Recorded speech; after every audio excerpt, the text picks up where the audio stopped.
신약성경 190페이지 사도행전 2장 40절부터 42절까지 말씀입니다. 신약성경 190페이지 사도행전 2장 40절부터 42절까지 말씀입니다. 다 찾으신 줄로 알고 제가 공독하도록 하겠습니다. 또 여러 말로 확증하며 권하여 이르되 너희가 이 패역한 세례에서 구원을 받으라 하니 그 말을 받은 사람들은 세례를 받으매 이 날에 신도의 수가 3,000이나 더하더라.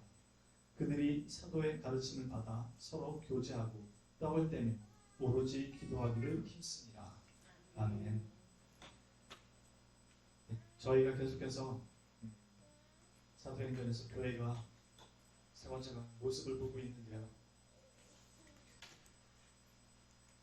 베드로가 했던 이 설교를 듣고 이 말씀을 받은 사람들이 세례를 받은 후에 교회에 덧붙여지기 시작했다고 이야기합니다. 그리고 그들이 사도의 가르침을 받고 교제하고 떡을 떼고 기도에 힘을 씁니다. 사도의 가르침을 받은 사람들은 교회 안에 들어와 있는 사람이지 밖에 있는 사람이 아닙니다. 오늘 저희가 전해드리고자 하는 말씀의 주된 핵심은 그것입니다. 사도의 가르침과 그 가르침이 교회 안에서 이루어졌지 밖이 아니었다는 것입니다. 교회 밖에는 복음이 선포되고 복음이 알려지지만 교회 안에서는 복음과 함께 또 가르쳐지는 그리스도인들을 향한 가르침이 있었다는 것입니다. 이것을 오늘날 말로 달리 표현하면 교리가 포함되어 있다고 얘기할 수도 있습니다. 사도들은 우리가 이미 배운 것처럼 보내심을 받은 자들입니다. 그러니까 자기가 자기의 말을 할 수가 없는 사람들입니다.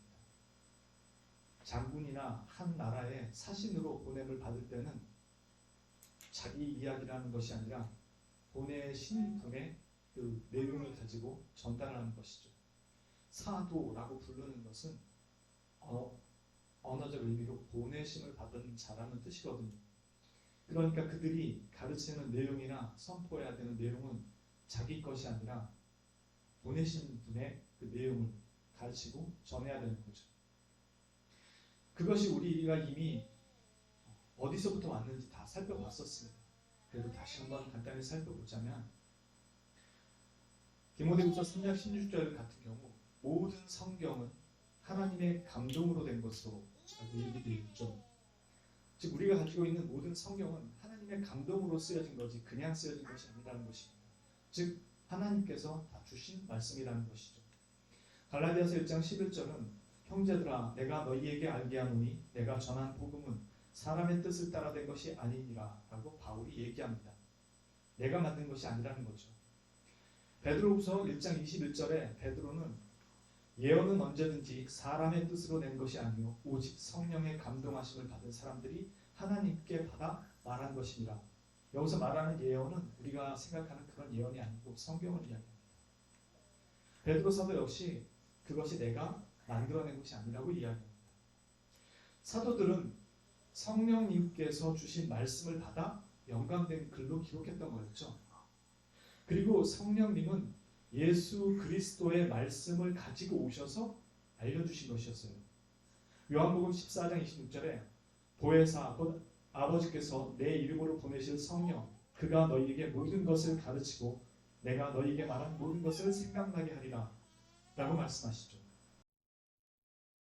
요한복음 14장 26절에 말씀드린 대로 보혜사 곧 아버지께서 내 이름으로 보내실 성령 그가 너희에게 모든 것을 가르치고 내가 너희에게 말한 모든 것을 생각나게 하리라 말씀하신 것처럼 성령님께서 가르쳐 주셨고 알려주셨습니다.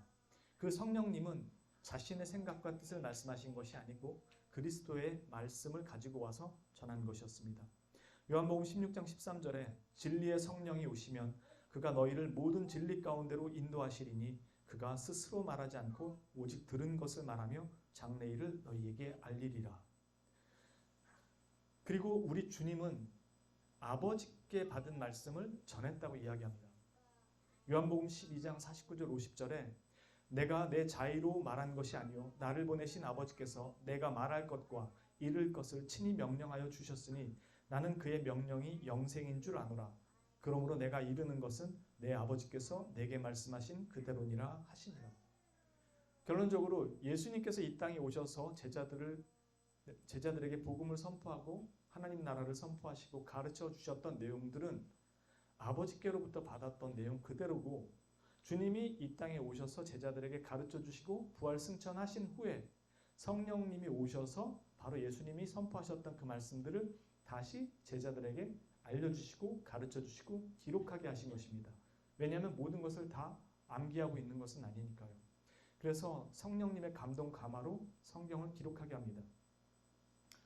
요한복음 15장 15절은 이제부터는 너희를 종이라 하지 아니하리니 종은 주인이 하는 것을 알지 못함이라. 너희를 친구라 하였노니 내가 내 아버지께 들은 것을 다 너희에게 알게 하였음이라. 이렇게 우리가 사도들이 기록하고 남겨있는 성경은 사도들이 스스로 만들어내서 적은 것이 아니고 하나님께로부터 받아서 기록해서 남겨놓은 것이죠. 주님이 부활 승천하신 후에 그들이 기억하지 못할 많은 일들과 이 말씀들을 성령님이 오셔서 그들이 주님께로부터 듣고 배웠던 말씀들을 다시 생각나게 하시고 깨닫게 하신 후에 그것을 문자로 기록하여서 후대에 전해지도록 했습니다. 우리가 함께 받고 있는 신앙고백서, 웨스트민스터 신앙고백서 1장의 경우 성경을 이야기하는데 그 중에 1항에 기록되어 있는 내용 중에 한 부분입니다. 그러므로 주님께서는 여러 시대 다양한 방식으로 자기 자신을 계시하시고 자신의 뜻을 자신의 교회에 선언하시기를 기뻐하셨다. 그리고 후에 그 진리를 더 잘 보존하고 전달하기 위해서, 그리고 육신의 타락과 사탄과 세상의 악에 대항해 교회를 보다 확실하게 세우고 위로하기 위해서 동일한 진리 전체를 기록하시기를 기뻐하셨다. 이것으로 인해 성경이 절대적으로 필요하게 되었다. 그러나 하나님이 자신의 뜻을 자신의 백성들에게 계시하시는 이전의 방법들은 이제 중단되었다. 이것이 성경을 주신 이유라고 이야기합니다. 더 진리를 잘 보존하고 잘 전달되도록 하기 위해서. 그렇기 때문에 그 진리를 계승하고 발전시키는 것이 우리의 임무가 아니라는 것입니다. 추가적으로 계시가 발전되고 진보되어야 했다면 계시를 추가적으로 주셨을 것입니다. 인간의 손에 그것을 맡기지 않으셨을 것이라는 것입니다. 이 말은 무슨 말이냐면 우리에게 주어진 이 성경은 성경 자체만으로 구원을 위해 충분하고 충족된다는 것입니다. 그리고 그 자체로 완전하다는 것입니다. 왜냐하면 성경이 성령의 감동 감화로 기록된 것이기 때문에 그렇습니다. 그래서 우리는 성령으로 말미암아 성경이 기록된 완전 모호한 말씀이라는 것을 받지 않으면 성경은 끊임없이 개발시키고 발전시켜야 될 남아있는 계시가 되어버립니다. 우리 보수라고 하는 신학하는 사람들은 입으로만 성경은 정확 모호한 하나님의 말씀입니다 라고 이야기하는 것이 아니고, 우리가 받은 이 성경은 우리의 구원을 위해 충분하며 충족되어 있고 완전한 성경이라는 것을 그대로 받아들이는 사람들입니다. 그래서 여기에 무엇인가 덧붙여지거나 새롭게 발전되어야 될 것이 없습니다. 새롭게 발전되어야 될 것이 없다라는 말은 그것을 더 잘 정립하고 올바로 더 바른 길을 해석하는 바른 길을 찾아간다는 것이 필요 없다는 의미가 아니고 우리들이 만들어야 될 것이 아니라는 뜻입니다. 사도들의 가르침이 우리에게 중요한 이유가 여기 있습니다. 우리는 새 것을 만들어내야 하는 자들이 아니라 주님께로부터 사도들이 받은 그것을 우리 역시 성경 안에서 그 메시지를 그대로 발견하고 찾아가고 지켜나가는 것이 우리의 임무이기 때문에 그렇습니다. 은사주의나 신령주의자들이 유독 강조하는 신앙 행위가 하나 있는데 그게 어떤 건지 아십니까? 바로 기도입니다. 그들은 성령 충만을 늘 얘기하는데 실제로 그들이 기대하는 성령 충만은 성경이 말씀하고 있는 성령 충만과는 사뭇 다릅니다. 성령 충만을 말하면서도 다른 가르침이 없는 곳에서는 기도라는 신앙 행위가 그것들을 대신하게 됩니다. 심지어 기도가 다른 모든 교회의 신앙에 관련된 행위들을 다 대체해 버립니다. 그냥 신앙생활은 각자의 소견에 옳은 대로 행하는 것이 아닙니다. 그리스도께서 우리에게 하나님의 말씀을 알리셨고 성령을 통해 그 말씀을 교회에 주셨고 우리는 그 성령께서 성경으로 우리에게 그 말씀을 주셨습니다. 그렇게 교회가 성령 충만을 논하려면 반드시 성경, 말씀과 함께 같이 가야 되는 것이지 기도만으로 가지 않습니다. 오늘 우리가 본 말씀 그대로 사도의 가르침과 그렇게 교제 떡을 뗀 기도가 가는 거지 기도가 모든 것을 우선하는 것이 아닙니다. 이 교회가 참으로 성령 충만하고 은혜의 교회이며 능력의 교회인가를 보고자 한다면 기도발 세워서 하는 것이 아니고 그 교회가 얼마나 말씀에 충실하며 그 말씀에 뿌리를 내리고 그 말씀에 따라 기도하고 교제하며 가르침을 받고 있는지를 살펴봐야 하는 것입니다. 하나님의 말씀에 뿌리 박은 사람이 성령 충만한 그리스도인이며 이것이 성령 충만한 교회의 첫째 가는 표지입니다. 우리 중에 같이 있다가 나간 사람들이 이단이 되는 것은 사도들의 가르침을 버렸기 때문입니다. 저는 오늘날 교회에 대한 많은 부정적인 모습과 생각들은 교리 때문이 아니라 교리를 버렸기 때문이라고 생각합니다. 아니, 확신합니다. 그러나 상당히 많은 사람들, 거의 대부분의 사람들은 이 교리가 교회에 불필요한 것처럼 얘기합니다. 교리는 조금만 일부만 가르쳐주면 되고 나머지는 삶이 중요하다고 얘기합니다. 그러나 우리가 이렇게 된 건 교리를 버렸기 때문입니다. 교리는 우리의 믿음의 고백을 그 내용을 담고 있습니다. 교리보다 삶이 중요하다고 말하는 것은 대단히 위험한 말입니다. 왜냐하면 그리스도인의 삶은 믿음에 기초한 삶이고 그 말은 곧 성경이 우리의 모든 믿음을 가르치고 있기 때문에 그렇습니다. 그리스도인은 윤리적인 삶을 사는 사람들이 아닙니다. 오늘날 현대신학이 가르쳐주는 것이 그것입니다. 예수 그리스도는 모본이고 모델이고 더 이상 유일한 구속주가 아닙니다. 우리에게 요구되는 것은 그리스도를 닮는 윤리적 삶이 남죠. 이것이 현대신학이 우리한테 자꾸 가르치고 강요하는 것들입니다. 그러나 그리스도인은 윤리적인 삶을 사는 사람이 아닙니다. 그리스도인은 복음적인 삶을 사는 사람, 성경적인 삶을 사는 사람입니다. 그러니 믿음의 내용과 고백에 따른 이 실천이 결코 분리될 수가 없는 거죠, 신앙과. 우리는 믿음 따로 그리고 윤리적 삶 따로 각각의 소견에 옳은 대로 세상의 기준과 가치에 따라 윤리를 따르며 살지 않습니다. 그래서 교회에 와서는 종교인, 밖에 나가서는 윤리인이 되지 않습니다. 항상 예배자는 어느 곳에서나 예배자로 섭니다. 그래서 그 신앙이 결코 윤리라는 것과 동떨어져 있지 않고 따로 가지 않습니다. 사도들이 교회 안에서 가르침을 준 것은 그들의 신앙생활이 다른 방향을 계속해서 지켜가도록 하기 위함이었습니다. 믿음에서 떠나지 않도록 하기 위한 것이었지 윤리적인 사람을 만들려는 것이 목적이 아니었습니다. 이단으로부터 교회를 보호하고 사탄과 모든 악으로부터 교회의 통일성, 순수성, 그리고 거룩성, 그리고 하나의 보편성을 가진 교회를 지켜가도록 하기 위해서 교회 안에서 그 가르침을 주었던 것입니다. 디모데후서 3장 16절 17절 잘 아는 말씀, 모든 성경은 하나님의 감동으로 된 것으로 교훈과 책망과 바르게 함과 의로 교육하기에 유익하니 이는 하나님의 사람으로 온전하게 하며 모든 선한 일을 행할 능력을 갖추게 하려 함이라. 거듭났어도 모든 것이 한 번에 다 바뀌지 않기 때문에 그렇습니다. 여전히 불완전함 때문에 그렇습니다. 그리고 사도의 이런 가르침을 통해서 나아가야 될 방향, 그리고 놓치지 말아야 될 것들, 그리고 지켜야 될 것들을 가르쳐 준 것이 그 내용이었고 그 가르침의 핵심이 복음이었다는 것입니다. 윤리가 아니고.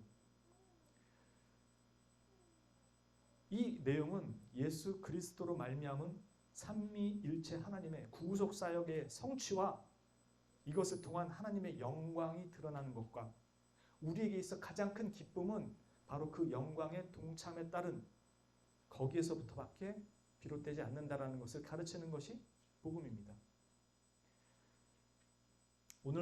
오늘을 사는 우리가 사도들의 가르침을 직접 받을 수 없습니다.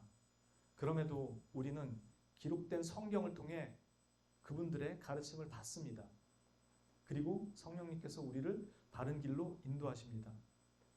그럼에도 우리의 눈과 귀가 닫혀 있고 지성이 연약하고 무지함이 여전히 우리 안에 있기 때문에 이런 믿음의 교사들, 교부들을 통해서 우리를 가르치고 깨닫게 하는 것입니다. 그래서 우리는 종교개혁자들의 글에 의존하는 것이 아닙니다.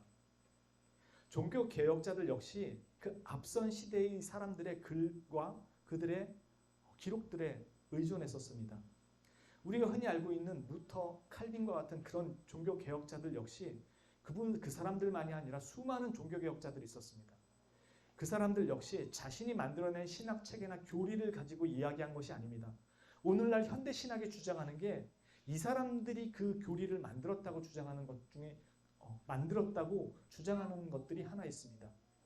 그러나 그렇지 않습니다. 이들은 자신들보다 앞섰던 믿음의 교사들의 글들을 보고 연구하고 성경과 비교하면서 과연 이 말씀이 맞는 것인가를 꾸준히 살폈던 사람들입니다. 그래서 그 앞선 시대, 또 앞선 시대, 또 앞선 시대 그렇게 거슬러 올라가서 1500년대 일어났던 종교개혁은 1세기 처음 우리가 아는 그 사도들이 활동했던 그 시대로 거슬러 올라가서 그 저작물들과 기록들과 그 교부들의 가르침을 통해서 지금 우리가 가지고 있는 교리를 되찾은 것입니다. 성경에 위배되는지 일일이 선배들의 글을 확인하고 찾아보면서 대조하면서 정립했던 것입니다. 이들은 교부라고 하는 이들은 오류가 없었지 않았습니다. 심지어 이단으로 판정받은 사람도 있었습니다. 그럼에도 이들은 자신들의 판단과 생각만으로 이거를 기록했던 것이 아닙니다. 사도 요한의 제자였던 폴리캅이라는 사람이 있었고 이레니우스라는 사람이 있었습니다. 그리고 그들의 제자들을 우리는 속사도라고 부르고 그 속사도의 또 제자들을 교부라고 부릅니다. 다시 말해서 사도들이 하나님께 받은 그 말씀을 예수 그리스도의 가르침을 통해서 성령님의 인도하심을 통해서 배우고 알게 된 그 말씀을 가르친 것입니다. 어떻게요? 우리가 갈라디아서 로마서를 볼 때 신약 성경을 인용하는 것이 아니라 구약을 인용합니다. 왜냐하면 그때는 신약 성경이라는 게 아예 기록이 되지 않았었으니까. 사도들은 구약을 해석해서 신약을 기록한 것입니다. 누가? 성령님께서 인도해 주신 것입니다. 예수님께서 오셔서 가르쳐 주신 것. 다시 말해서 구약의 모든 예언들이 나를 가리켰다라는 것. 율법과 선지자와 시편의 글들이 나를 가르쳐 기록했다는 것을 가르쳐 주시고 깨닫게 한 것이고 성령님께서 그것을 다시 생각나게 하시고 기록하게 하신 것입니다. 그래서 여러분들이 신약 성경을 보다 보면 사도 바울이나 베드로의 글 그리고 복음서에 보면 구약 성경을 끊임없이 인용하는 것이 그 성경에 예언된 성경에 대한 해석을 기록해 준 것입니다. 그러니 이 사도들이 자기의 제자들 그리고 다른 성도들에게 그 당시의 성도들에게 이 말씀을 가르치고 해석했던 것이고 이 제자들은 그것을 기록하고 가르치고 전파하고 역시 문헌으로 남겼던 것입니다. 그리고 그 속사도의 제자들, 교부들이 그것을 다시 확인하고 정립하며 찾아갔던 것입니다. 이렇게 끊임없이 누적되어 오다가 어느 순간 로만 카톨릭의 잘못된 교리로 인해서 이탈하게 되면서 1500년대 와서야 루터나 칼빈 같은 종교개혁자들이 다시금 바른 신학으로 가기 위해서 옛 문헌들을 찾아보고 뒤져보면서 사실 그것도 역사적으로 르네상스라는 인문주의의 운동이 그 역할을 하게 됩니다. 놀라운 하나님의 역사입니다. 그전까지는 거기에 깊이 관심 가지지 못했던 것들이 르네상스 운동을 통해서 원전을 찾아보게 된 것입니다. 그래서 원문을 찾아 읽어보면서 원래 우리 선조들이 가르쳤던 것이 무엇인가 책을 다시 찾아가고 연구하면서 본래의 성경 내용이 무엇인지를 깨닫게 된 것입니다. 그래서 사제들에게 다 가있던 그런 권한들이 다 잘못되어 있다는 것을 알고 오로지 성경으로 돌아가자. 그래서 나와서 최종적으로 이 종교개혁자들이 결국 찾아낸 진리는 오직 성경으로, 오직 그리스도로, 오직 은혜로, 오직 믿음으로, 오직 하나님께 영광을. 이것이 성경이 주된 핵심이라는 것을, 복음의 핵심이라는 것을 찾아낸 것입니다. 이들이 만들어낸 그 창작물이 아니고 사도들의 가르침을 따라가서 그들이 정립하고 우리에게 물려준 신앙의 유산인 것입니다. 아까도 말씀드린 것처럼 이 가르침으로부터 이탈하게 되면 반드시 한쪽으로 편중되게 되어 있습니다.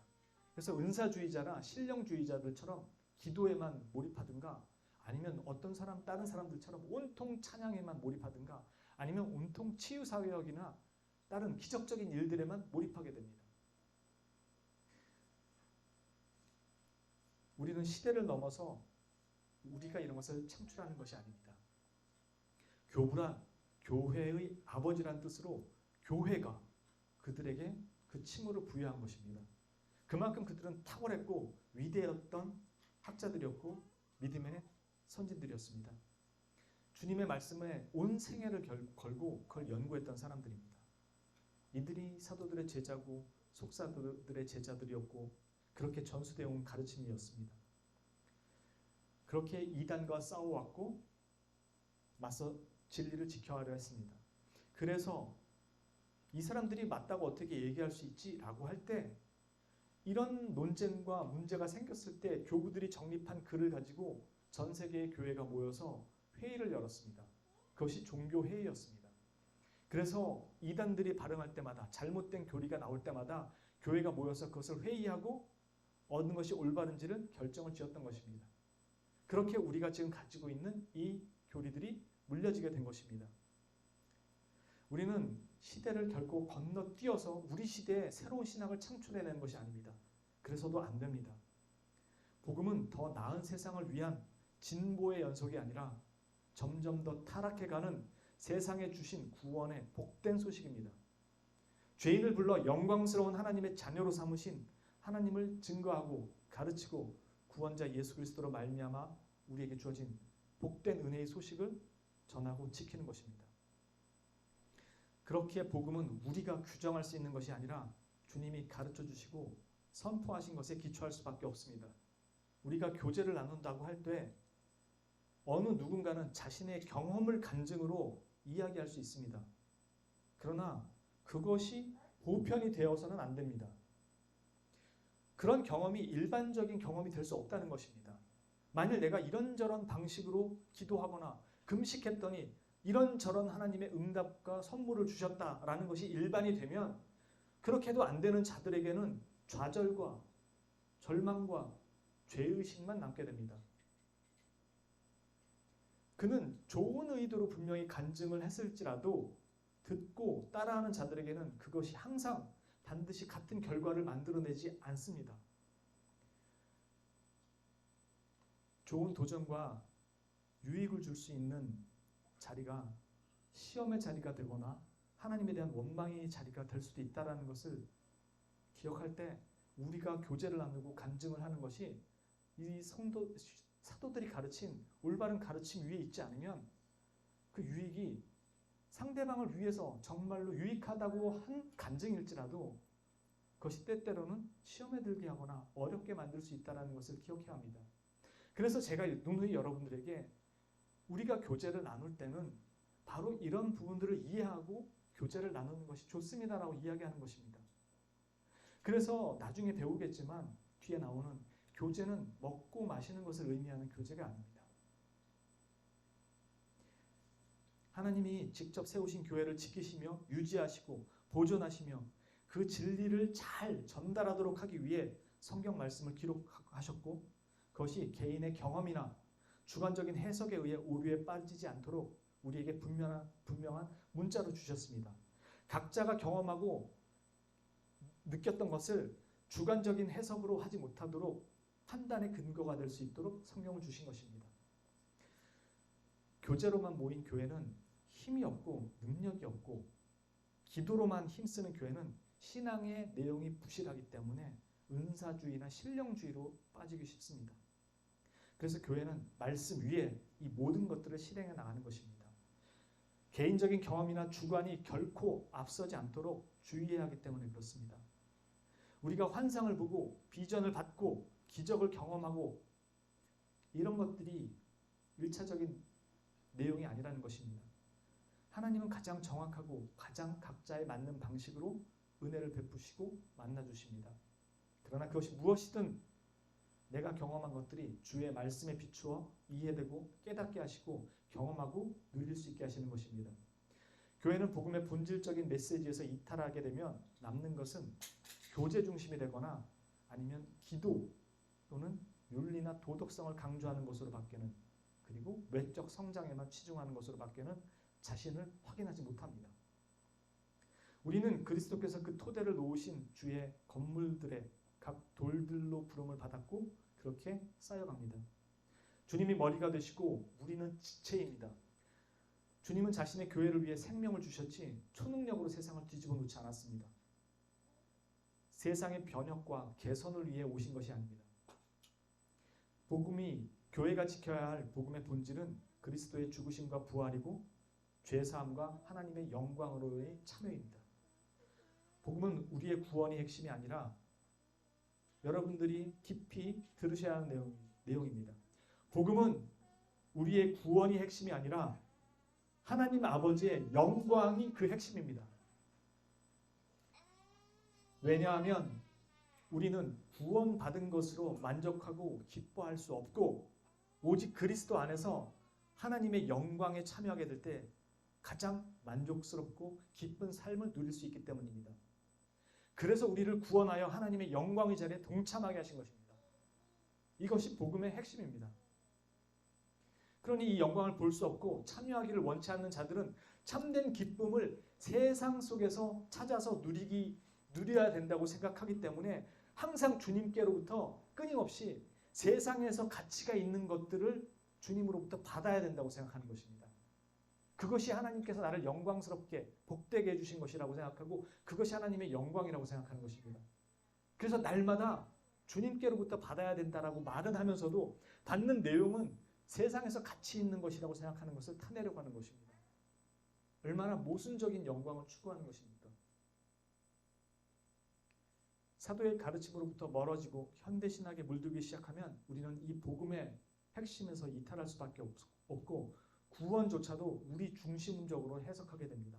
하나님이 우리를 사랑하셔서 우리를 구원하시기 위해서 복음을 주셨다라는 게 복음의 핵심으로 여겨지게 됩니다. 교회는 이런 잘못된 가르침에서 벗어나 올바른 가르침을 지키려고 무던히도 애썼고 그 말씀을 기록으로 남기셨고 교부들을 통해 사도들의 가르침을 이어가도록 하셨고 우리의 종교개혁자들은 잠시 로마 카톨릭으로 인해 복음에서 이탈했던 그 자리를 찾아 돌아가려고 애썼고 우리에게 다시 그 자리로 돌아가지 않도록 신앙의 유산으로 여러 가지 신앙 고백서를 남겼습니다. 그러나 오늘날 현대신학은 이것을 시대의 산물로 치부해버립니다.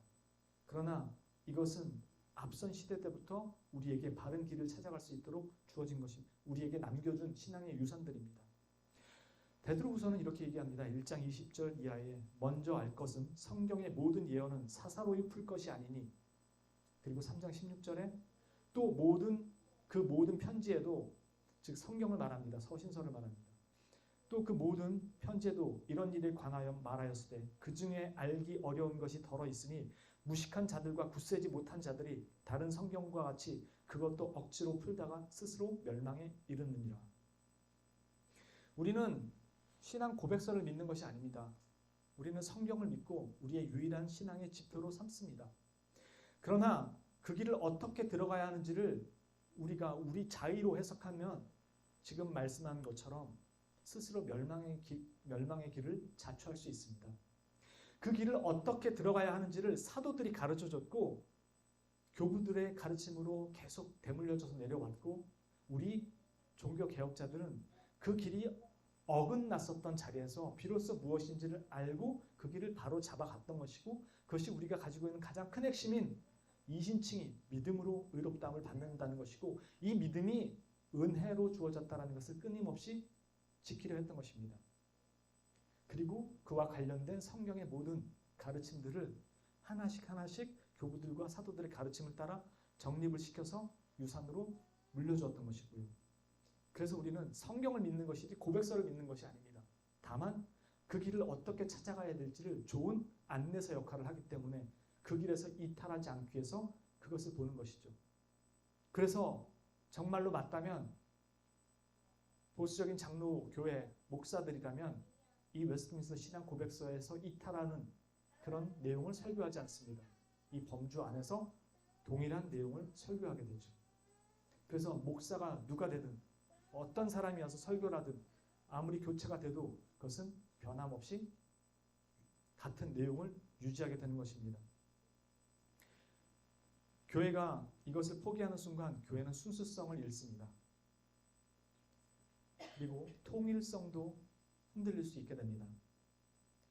여러분들은 씨 뿌리는 자의 비유를 기억하실 것입니다.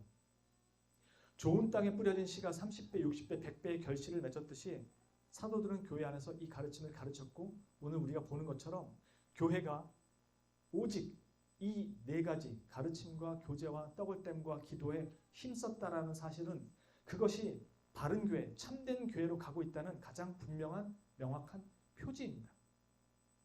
그래서 교회는 항상 이것을 지키고 보존하고 유지해가는 것입니다. 제가 이것들을 여러분들에게 가르치고 전하고 권면하는 것이 바로 우리 교회도 이 가르침과 이 내용들 안에서 함께 기도하고 떡을 떼며 교제하고 이 가르침을 지키며 교회를 같이 유지해 나가기를 원하는 마음으로 여러분들에게 이것을 공유하고 나누며 알려드리는 것이고 함께 그 길을 가자고 이야기하는 것입니다. 우리가 만들어서 좋다고 생각하는 교회, 우리가 생각할 때 부흥할 수 있을 거라고 생각하는 방식의 교회가 아니라 더디고 힘들고 때때로 쉽지 않지만 차곡차곡 하나님의 말씀에 기반해서 저와 여러분 안에 그 말씀이 꾹꾹 눌러 담겨져서 바른 신앙 안에서 바른 교제와 바른 떡을 댐과 바른 기도로 그렇게 세워져가는 교회가 되기를 바라는 마음으로 이것을 전하는 것입니다. 우리의 자녀가 다른 신학과 이상한 복음 아래서 자라기를 원하지 않는다면 우리는 사도들의 가르침을 따라 이 복음을 지켜가야 할 것입니다. 그러므로 여러분들이 모여 배움에 힘쓰는 자리를 지켜가야 하고 또 도전하고 애써야 합니다. 우리 아이들에게 이런 신학에 물들고 잘못된 길에 들어서지 않게 하기 위해서는 그리고 그렇게 되지 않기를 바란다면 우리부터가 먼저 거기에 힘써야 합니다. 그때 우리의 실제적인 삶의 영육간에 강건한 성장이 있을 것을 확신합니다. 거한약교회 성도님들 모두 이 자리를 사모하고 애쓰며 힘쓰실 수 있기를 주님의 이름으로 축원합니다. 기도합니다. 거룩하신 주님, 사도들과 우리들의 갭이 2000년이 넘습니다. 그들이 어떻게 가르쳤고 어떻게 말했는지 성경이 다 일일이 해석해주고 알려주는 것이 아니기에 우리가 이 말씀을 어떻게 보아야 될지 갈망하고 우리의 갈망이 있지만 길을 못 찾아 갈팡질팡하고 어려워할 때가 많습니다. 자칫 잘못된 길로 들어갈까 걱정될 때도 있고 불안할 때도 있습니다. 그러나 사도들은 그 가르침을 그 당시에 교회에 가르쳤고 전했고 알렸고 그 가르침을 받은 사람들이 그것을 기록하고 남겼으며 많은 오류 속에서도 그것을 지키려고 애썼고 오늘날 우리가 이렇게 신앙의 유산으로 받고 성경으로 바로 들어가는 길들을 가질 수 있게 되었다고 믿습니다. 그것이 비록 성경은 아닐지라도 우리에게 바른 가르침을 인도해주는 좋은 길이 된다고 생각하기에 우리는 이 사도들의 가르침이라고 생각되는 이런 문서들을 통해 성경을 해석하고 보는 길을 따라가고 역사 안에서 일하신 하나님의 그 일하심을 믿고 이것들을 지켜가고자 합니다. 주님, 우리에게 지혜를 허락하여 주옵시고 성경 안에서 말씀하시는 하나님의 말씀을 성령님의 조명과 인도하심 속에서 바로 보고할 수 있도록 인도해 주시고 그 말씀 안에서 바른 교제와 떡을 댐과 기도가 있을 수 있도록 함께하여 주옵소서. 이 모든 말씀을 거룩하시고 우리의 유일한 구속주요 인도주 되시는 구주 예수 그리스도의 이름으로 감사드리며 기도합니다. 아멘. 함께 찬송가 400